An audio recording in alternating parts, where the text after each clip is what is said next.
welcome to this module on direction and intention. So before, we've talked about the importance of mindset practices like observation, of creating your vision, of taking stock of your wins on a daily basis. Well, these are the final pieces in that mindset puzzle. So to remind you, and I hope that by now it's become ingrained and second nature, we're observing our self-talk, that language that we use internally to either praise or criticize ourselves, or to affirm a view we hold about ourselves or other people we know or the world around us more generally. But the importance of that observation piece is that we're trying to look at what's going on inside. We're taking our internal temperature. We're thinking, oh, how am I feeling about things? What are the thoughts that precede those feelings? And what are the beliefs that underlie the thoughts? And if it's a serving belief, i.e. something that is taking us towards our vision, that's making us healthier, that's making us happier, that's improving our sense of well-being, how do we amplify that and not let it get drowned out rather by the negative? And if it's a non-serving belief, rather than just identify this belief that we hold about ourselves or about the world that isn't serving us, that isn't moving us towards our vision, that isn't helping us become the best version of ourselves, rather than just park that in a box and forget about it, how do we start to embrace that that is a part of our sense of self, that is how our brain is wired, but that we're going to take action to not ignore it, not push it away, but see it for what it is, which is other than ourselves, and choose to not follow that belief down that rabbit hole, not go from that belief about ourselves that leads to a feeling of low self-esteem, that leads us to think negative things about ourselves, that then create actions that aren't desirable, or leads us to go and do things that are self-soothing in the moment that we're later going to regret and feel guilty about, and stay stuck in that cycle of non-serving belief, creating low self-confidence, low self-esteem, or anger, anxiety, depression, self-soothing with behaviors that aren't healthy for us, that we don't want to choose when we're rationalizing our behavior, but we do nonetheless because they're learnt responses to these thoughts and feelings, to this underlying belief, and getting trapped in that circle where the consequent guilt and remorse is the emotional trigger that further lowers your self-esteem, self-confidence, and leaves you trapped in that place. All of that can be encapsulated as self-sabotage. So we're trying to amplify all the great things that we believe about ourselves, and that therefore all the positive actions that we take in service of our vision. And we're trying to recognize as early as we possibly can all the self-sabotaging stuff, so that we can acknowledge that it's there and that it's a possibility, but we're going to choose another course. And that course we're choosing is to move towards our vision. And this brings us back to this idea of vision as a compass, simplifying all the decisions we make in life to, will it take me further or closer to my vision? And obviously we're going to prioritize those small 1%, flicking that needle in the direction of stuff that's going to take us closer to our vision, to realizing our goals, our dreams and aspirations in life. Okay, so we've touched upon there the importance of observation and vision.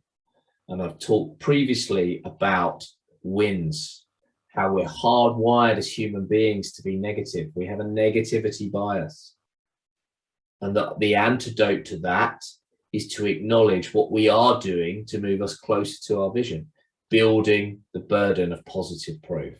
Right, so they're the three mindset practices that we've ingrained so far: observation, vision, wins. How do we get more nuance? Well, more nuance comes through direction and intention. So direction is another daily practice that we do in the morning. So in the same way that we do our observation, we clear our head, we get that catharsis. We get rid of the gremlins that are running around.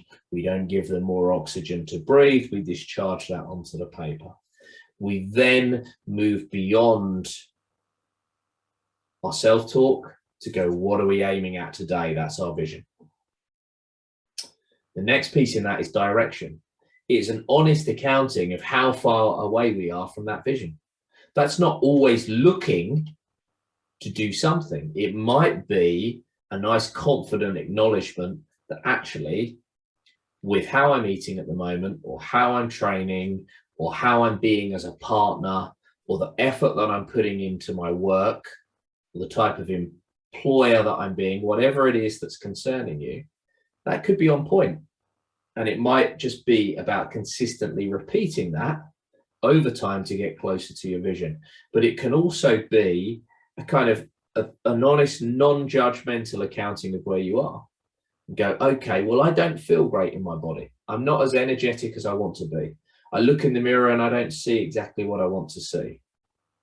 You know, I'm not sleeping as well as I could, whatever it might be. And rather than beating up yourself for that, you're going, okay, well, the reality is that I want to feel really energized in the morning. Vision, in terms of your vision, and the reality might be, and I'm not quite there yet. And what am I going to do today to go from where I am now to where I want to be? And that's where we set our intentions from. And with intentions, we're looking to step out of our comfort zone just a little bit.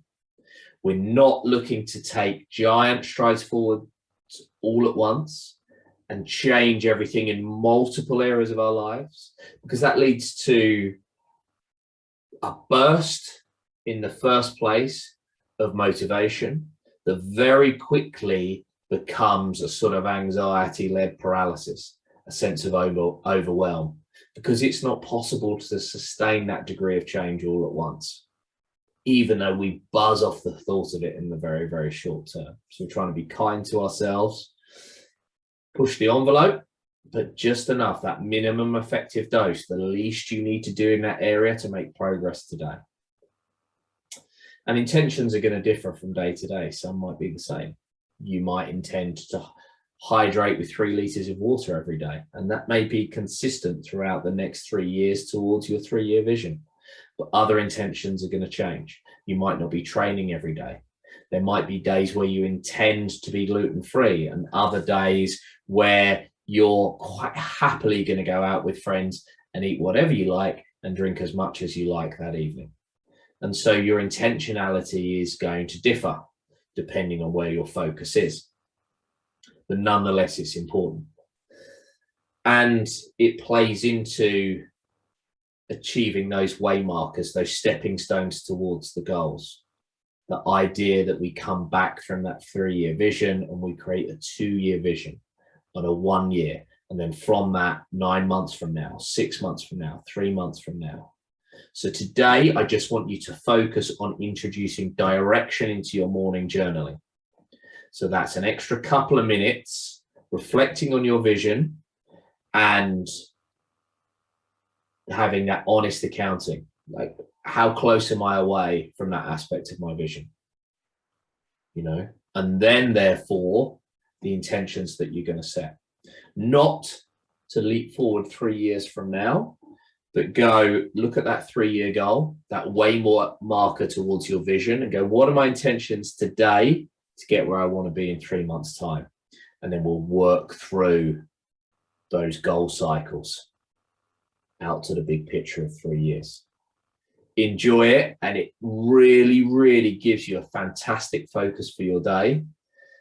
And it's a beautiful feeling at the end of the day where you can sit back, look at those intentions, mark 80-90% of them off and go, yeah, I'm doing what I need to do here. I'm embodying the vision. I'm being who I want to be. It's a lovely thing. Enjoy it, guys.